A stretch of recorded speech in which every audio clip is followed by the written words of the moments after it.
బీజేపీలో జనసేన పార్టీ విలీనం కాబోతోందా అంటే అవును అంటున్నారు రాజకీయ విశ్లేషకులు.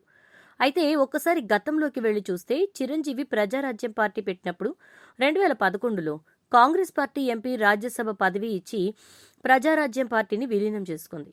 ఇప్పుడు 2024లో నాగబాబుకు రాజ్యసభ సీట్ ఇచ్చి జనసేన పార్టీని బీజేపీ విలీనం చేసుకోవడానికి ప్లాన్ చేస్తున్నట్టు తెలుస్తోంది. అందుకే పవన్ కళ్యాణ్ కూడా మాట్లాడితే మోడీ జపం చేస్తున్నాడు. సనాతన ధర్మం అంటున్నాడు, తిరుపతి లడ్డు అంటున్నాడు, దీక్షలు చేస్తున్నాడు. ఎన్నికల ముందు అందరూ సమానమే అంటూ తనకు పదవీ వ్యామోహం లేదంటూ చెప్పుకొచ్చారు. కానీ పదవిలోకొచ్చాక ఇక ఎక్కడా లేని పదవీకాంక్ష, కుటుంబాన్ని సెట్ చేసుకోవడానికి పడరాని పాటలు పడుతూ ఉండడం కూడా గమనిస్తూనే ఉన్నాం.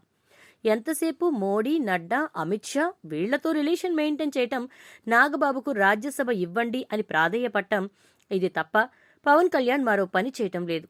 ఇక పవన్ కళ్యాణ్ వీక్నెస్ పసిగట్టిన బీజేపీ కూడా ఆయన్ని అడ్డు పెట్టుకుని ఏపీలో బలపడాలని చూస్తోంది. దానికి తగ్గట్టుగానే జనసేనను తనలో విలీనం చేసుకుని ఇక్కడ బలపడాలని ప్రణాళికలు రచిస్తోంది. ఇక సంక్రాంతి తర్వాత బీజేపీ జనసేన విలీనమయ్యే అవకాశం కనిపిస్తోంది అంటూ సోషల్ మీడియాలో పోస్టులు వైరల్ అవుతున్నాయి. కొత్త ఏడాదిలో విలీనంపై ప్రకటన వెలువడుతుందని బీజేపీ వర్గాలు చెప్తున్నారు. ఎందుకంటే సీఎం చంద్రబాబుకు డిప్యూటీ సీఎం పవన్ కళ్యాణ్ కి మధ్య సఖ్యత కుదరడం లేదు అనే వార్త కూడా వినిపిస్తోంది. కాబట్టి పార్టీని విలీనం చేసి తన సోదరుడు నాగబాబును మంత్రిని చేయాలని ఆలోచిస్తున్నట్లు తెలుస్తోంది. పవన్ కళ్యాణ్ ఎప్పుడైతే బీజేపీ సిద్ధాంతాన్ని భుజాన వేసుకుని తిరగడం మొదలయ్యాడో అప్పుడే ప్రజలకు అర్థమైంది ఆయనకు చంద్రబాబుకు మధ్య సరైన పొత్తు కుదరడం లేదని. బీజేపీ కూడా పవన్ కళ్యాణ్ ని తనలో కలుపుకుని టీడీపీకి నట్టు బిగించాలని చూస్తోందన్న విషయం అర్థమవుతోంది. ఇప్పుడు జనసేన బీజేపీలో విలీనమైతే టీడీపీకి ఎదురుగాలి వీస్తుంది అన్న భయం చంద్రబాబులో స్పష్టంగా కనిపిస్తోంది. ఏపీలో బీజేపీ అందుకే వ్యూహాత్మకంగా అడుగులు వేస్తూ ఉండడాన్ని మనం చూస్తూనే ఉన్నాం. డిప్యూటీ సీఎం పవన్ కళ్యాణ్ కూడా అధికారాన్ని అందిపుచ్చుకోవాలని, అలాగే ఢిల్లీ స్థాయిలో తన సత్తా చాటుకోవాలని ఉవ్విళ్లూరడం చూస్తున్నాం. ఎందుకంటే సొంతంగా పార్టీ పెట్టుకుని ఇన్నాళ్లు ఎదురు దెబ్బలు తిని ఎదిగి ఇప్పుడు టీడీపీకి లైఫ్ ఇచ్చి అందులోనూ ఎడమొహం పెడమొహంగా ఉన్న బీజేపీని కూడా ఒక మెట్టు దించి టీడీపీతో చేతులు కలిపేలా చూసిన పవన్ తాను ఇంకా సొంతంగా ఎదగాలి అనుకోవడం తప్పు కూడా లేదంటున్నారు రాజకీయ విశ్లేషకులు. బీజేపీలో జనసేనను విలీనం చేస్తే జాతీయ స్థాయిలో దక్షిణాదిలో బలమైన రాజకీయ శక్తిగా రూపుదిద్దుకునే అవకాశం ఉంది.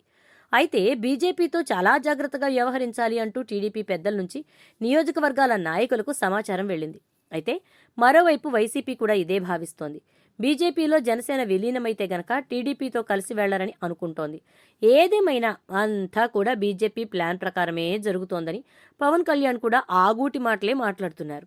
అయితే పవన్ కళ్యాణ్ కులం లేదు, మతం లేదు అని చెప్పిన వ్యక్తి ఇప్పుడు ఏపీలో లేని మత రాజకీయాలకు పవన్ బీజం వేస్తున్నారా అనే చర్చను చేస్తూ ఉన్నారు. 2029 నాటికి సీఎం చంద్రబాబుకి 79 ఏళ్లు వచ్చేస్తాయి.